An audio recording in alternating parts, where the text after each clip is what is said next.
So you haven't seen much of this going on because it's been going on behind the scenes, but an EA Falcon flip car. Got it down, I did a lot of the bodywork stuff and sorted out a lot of little dents and that. Seems to be going half and half with the other bloke that works here. He's more specialised in the painting side, so we're going to let him paint it. I'm just sorting out the mechanical and a bit of bodywork.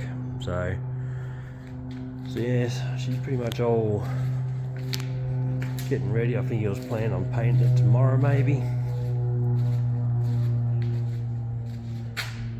The Mons are red.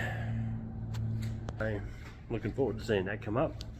It's coming to get some tools actually, so we'll get you the pictures of her when she's done. We'll probably get her up home, start sorting out why the engine runs so rough or what's so shit.